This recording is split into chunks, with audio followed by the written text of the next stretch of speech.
About a year and a half ago, I was driving a Honda Accord and I had totaled it, and I had to, because I committed a lot of driving mistakes while doing that, I had to retake my driving test, long story short.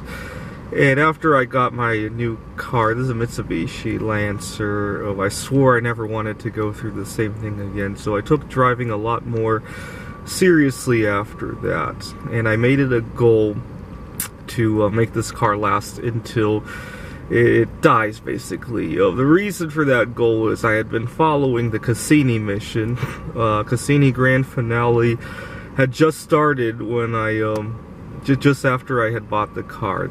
I bought the car in February 2017, and I think Cassini Grand Finale was April that same year. Cassini is a spacecraft that was at Saturn, and they wanted to end the mission by crashing it into Saturn because they were worried that it might crash into one of the moons of Saturn, especially Titan or Enceladus, because they might have life, or at least the conditions for life. And one of the first things I ever noticed was I would pull up to a red, and this is still something that I've taken note of to this day, is that I would pull up to a red light where you're allowed to turn right on red, and there are a number of things you have to watch for when you do that, right? You got to watch for traffic coming from your left, obviously, and then here in Washington State, especially this time of year, we have a lot of people walking or on their bikes, so you still have to pay attention to the right.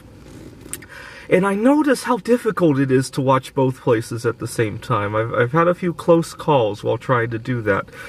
The other place you might have to watch two things at the same time is obviously when you're making any sort of lane changes. One of the frustrating things that I hate about working as a private tutor is when I have to make dangerous drives around town. See, I judge a distance from my home to a client not based on necessarily how many miles it is, but rather by how risky that drive is. I almost have an actuary calculation of, oh my god, every time I'm going to this person's house, I'm kind of losing like this fraction of my life. I sometimes almost have a rudimentary of actuary in my head where I kind of charge based on that. Almost.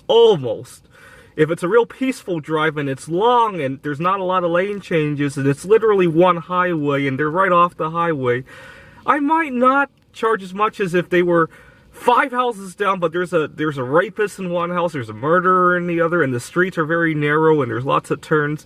I almost judge distances based on risk. It's kind of interesting. I love driving anyway, and anyway, getting back to the point, I realized how difficult it was to watch two places at the same time. I would want to make a left lane change, and I'd be looking at my, left mirror, and it would be very difficult to see what's in front of me. It's almost like when I look here, I lose contact with whatever is here. Even if it's only for milliseconds, it still feels like I'm losing contact.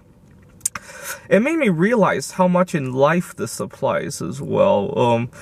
I used to have a lot of difficulty with saying no. People would, actually, one of the reasons I lost my very first car was I had loaned it to a friend of mine, or at least somebody I thought was a good friend, and she had totaled it. I really, what she needed to do really could have waited. I mean, I could have driven her to the place, but for some reason, I just let things flow. I used to have this habit of whatever people say, I just let flow. I never had the word no in my vocabulary. But the car lesson has taught me that every time I say yes to something, every time I say yes to that, I'm saying no to that, right? And it happens in real life as well. I have one client of mine, I'm doing the tutoring, she's really pushy with schedule, a lot of last minute changes. And when I do those last minute changes, I'm literally saying no to a lot of my other clients or a lot of my other life activities. I'm not getting enough exercise, and it's kind of showing. And I eventually had to fire that client. I told her that, you know, this is the 4th hour that I've scheduled for you guys this 1 week, and I really need to be getting more exercise. My doctor is complaining that I kind of exaggerated, but my doctor's complaining I don't get enough exercise. I'm at risk for getting heart disease, and this is the 4th time I've come here.